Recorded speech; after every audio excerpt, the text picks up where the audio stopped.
പ്രപഞ്ചം എന്നില്ലാതാകും, എങ്ങനെ ഇല്ലാതാകും, അതിന് കാരണം എന്താകും? വർഷങ്ങളായി നാം കേട്ടുകൊണ്ടിരിക്കുന്ന ചോദ്യങ്ങളാണിത്. പലപ്പോഴും കഥകളിലൂടെ പ്രപഞ്ച രഹസ്യങ്ങളും വാർത്തകളും അറിയാൻ ശ്രമിക്കുന്നത് നമ്മളിൽ പലർക്കും ഏറെ ഇഷ്ടമുള്ള കാര്യവുമാണ്. പ്രപഞ്ചവുമായി ബന്ധപ്പെട്ട പഠനങ്ങളെക്കുറിച്ച് ഗവേഷണം നടക്കുമ്പോഴെല്ലാം പ്രപഞ്ചത്തിന്റെയും നക്ഷത്രങ്ങളുടെയും ഉത്ഭവത്തെക്കുറിച്ചും അവസാനത്തെക്കുറിച്ചും പഠനം നടത്താറുള്ള ശാസ്ത്രജ്ഞർക്ക് ഇപ്പോൾ പുത്തൻ അറിവ് കൂടി കിട്ടിയിരിക്കുകയാണ്. പലരും വിചാരിച്ചിരുന്ന പോലെ വലിയ ഗർത്തമുണ്ടായി കീറി മുറിക്കപ്പെടുന്ന രീതിയിലായിരിക്കില്ല ഈ പ്രപഞ്ചം അവസാനിക്കുന്നതെന്നാണ് ഒരു കൂട്ടം ഗവേഷകർ ഇപ്പോൾ പറയുന്നത്. മറിച്ച് ഗുരുത്വാകർഷണ സമ്മർദ്ദത്തിൽ ഞെരുങ്ങി ഒടുങ്ങുകയായിരിക്കും. ദക്ഷിണ കൊറിയൻ ഗവേഷകരാണ് കോസ്മിക് വികാസം വിശകലനം ചെയ്ത ഇത്തരമൊരു പഠനം നടത്തിയത്. പഠനം പറയുന്നത് പ്രകാരം ബിഗ് ക്രഞ്ച് അഥവാ മഹാസങ്കോചം എന്ന വിപരീത പ്രക്രിയയിലൂടെ പ്രപഞ്ചവും ഭൂമിയിലെ മനുഷ്യജീവനുമെല്ലാം അവസാനിക്കുമെന്നാണ് ഗവേഷകരുടെ അവകാശവാദം. മുമ്പും ലോകാവസാനത്തിന്റെ കാരണത്തെക്കുറിച്ച് ഗവേഷകർ പഠനങ്ങളിൽ പരാമർശിച്ചിട്ടുണ്ടെങ്കിലും പ്രപഞ്ചത്തിൽ സംഭവിക്കുന്ന ഉൽക്ക, 3I അറ്റ്ലസ് പോലുള്ളവയുടെ വരവ് എങ്ങനെ ലോകത്തെ മാറ്റിമറിക്കുന്നു എന്നതിനെക്കുറിച്ച് കൂടുതൽ അന്വേഷണം നടത്തിയപ്പോഴാണ് പുതിയ അനുമാനം ഗവേഷകർക്ക് ലഭിച്ചത്. തമോ ഊർജം എന്ന ഡാർക്ക് എനർജിയുടെ ശക്തി നഷ്ടപ്പെടുമ്പോഴാണ് ഗുരുത്വാകർഷണ സമ്മർദ്ദത്തിൽ പ്രപഞ്ചം അകപ്പെടുന്നത്.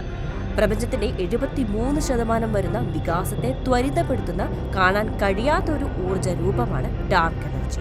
പ്രപഞ്ചത്തെ വികസിപ്പിക്കാൻ സഹായിക്കുന്ന നമ്മുടെ കണ്ണുകളാൽ കാണാൻ കഴിയാത്തതും നിഗൂഢവുമായ ഒരു ശക്തിയാണ് ഡാർക്ക് എനർജി എന്നും പറയാം. മുമ്പ് ഗുരുത്വാകർഷണം പ്രപഞ്ചത്തിന്റെ വികാസത്തെ മന്ദഗതിയിലാക്കുമെന്ന് ശാസ്ത്രജ്ഞർ വിശ്വസിച്ചിരുന്നു.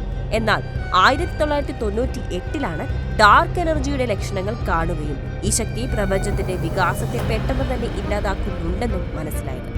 പ്രപഞ്ച വികാസത്തെ ത്വരിതപ്പെടുത്തുന്ന ഈ തമോ ഊർജം എങ്ങനെ പ്രവർത്തിക്കുന്നുവെന്ന് ജ്യോതിശാസ്ത്രജ്ഞർ പിന്നീട് തിരിച്ചറിഞ്ഞു.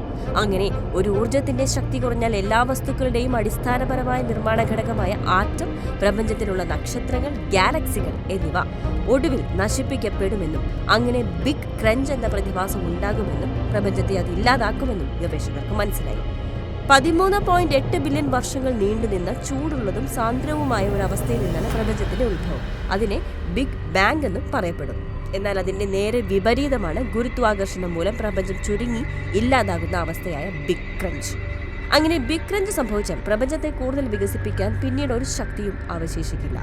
ശേഷം ഭൂമിയുടെ കാമ്പ് കത്താൻ തുടങ്ങുകയും എല്ലാ നക്ഷത്രങ്ങളും ഗ്രഹങ്ങളും അതിലേക്ക് വലിച്ചെടുക്കപ്പെടുകയും സ്ഥലമോ സമയമോ ഒന്നും ബാക്കിയില്ലാതെ എല്ലാം ഒരു വലിയ അഗ്നിഗോളമായി തീരുകയും ചെയ്യും. ഈ തിയറികൾ മറ്റു പല ഗവേഷകർ തള്ളിക്കളയുന്നുണ്ടെങ്കിലും ബിഗ് ക്രഞ്ചിന്റെ ചർച്ചകൾ ലോകത്തിപ്പോഴും നടക്കുന്നുണ്ട്.